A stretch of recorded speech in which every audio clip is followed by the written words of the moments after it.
What's up, everybody, and welcome back to the channel. VP Tactical here, and today we are talking about the Palmetto State Armory GF3 PS AK47. This is their quote-unquote entry model. The GF5 is the upgraded version.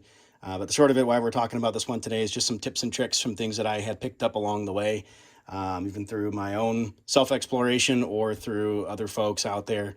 And so the first one we're going to go ahead and dive in and talk about is the cleaning rod. So you'll notice these guns generally don't come with a cleaning rod. I think I picked this up through Midway USA. They were about $5 or $10 somewhere in that neighborhood. I think with shipping it was probably close to 15, but you can even find these online. It's pretty generic to fit the AKs.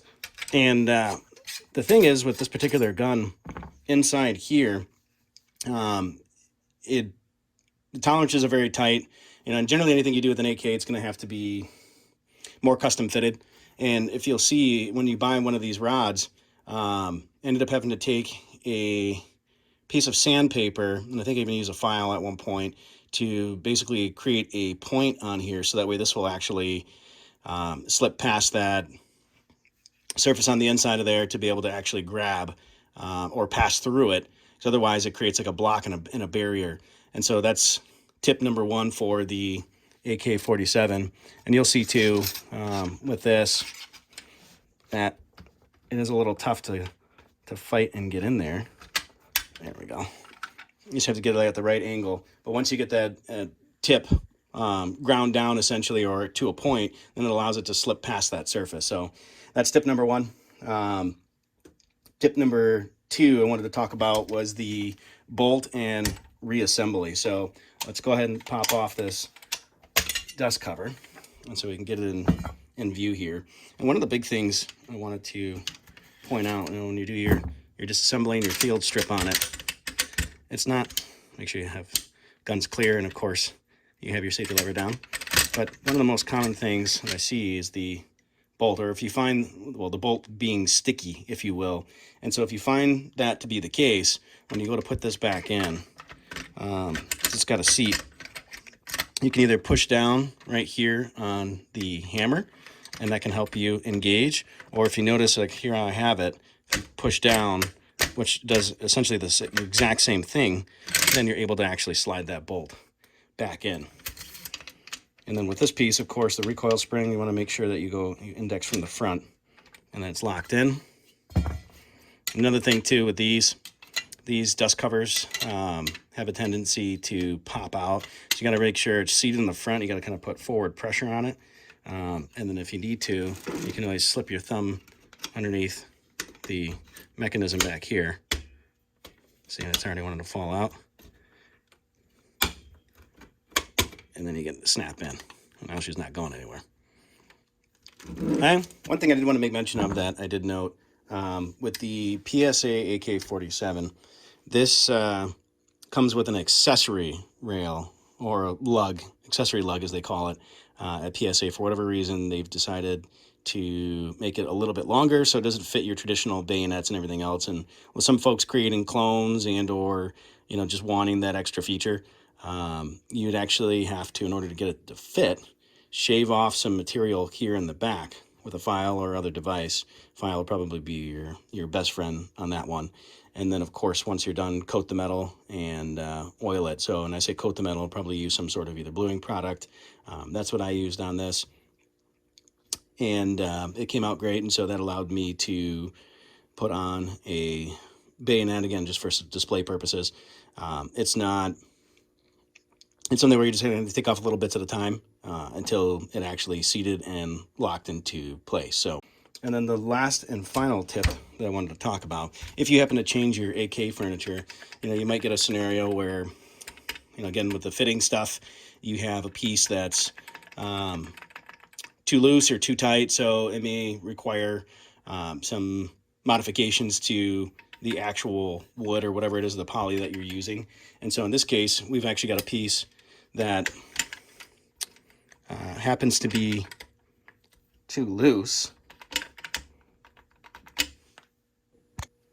All right, so I feel like a total idiot, but we're going to pop that dust cover back off again. We're going to pull out that recoil spring, take out the bolt, and then you can remove your gas tube here.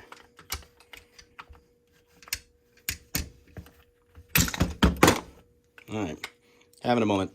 Okay, and so with this, you can either try to use shims, you can try to do a number of different things to basically make this work. In this case, you can see how easy it is to turn. You're pretty much going to go in a clockwise motion. So as you hold it, and you may need a pair of pliers. This one's so loose, you can see it's popping right off. And I even tried building up some super glue on here. Some folks might use epoxy, others might use aluminum foil, but really, if you want to do it the right way, definitely give a try on one of these little springs. I found this on Apex Gun Parts, but you can find these pretty much anywhere online. They're about 10 to 20 bucks, somewhere in that neighborhood. I believe it's called a retaining spring, or handguard retaining spring. And so this should just snap right into there. Now, obviously, this is going to make things very tight, so it might be a bit of a challenge getting it back into that piece, the gas tube. And so let's give that a go here right now. And let's see, that's why we have this oriented.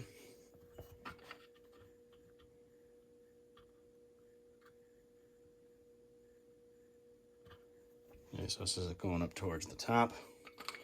So again, it's going to go back into this, and you'll definitely be able to feel a heck of a lot more pressure. Okay, and what I actually discovered putting this thing in, there's actually a spot meant for this. And sometimes folks, I'm learning as I go too. But there were some indentations basically that would indicate where this little retaining clip is supposed to go. And as we see, this actually goes towards the back, this goes towards the front. So if this is the front of the tube, this is the back of it. We got the back there. And again, same thing, just like we talked about. We're gonna go ahead and use that cleaning rod. And there we go. That thing is solid on there now.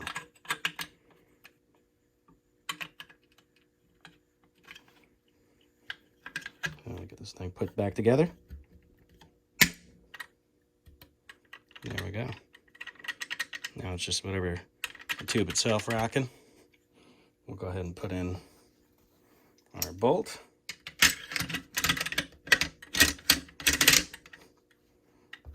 Our recoil spring.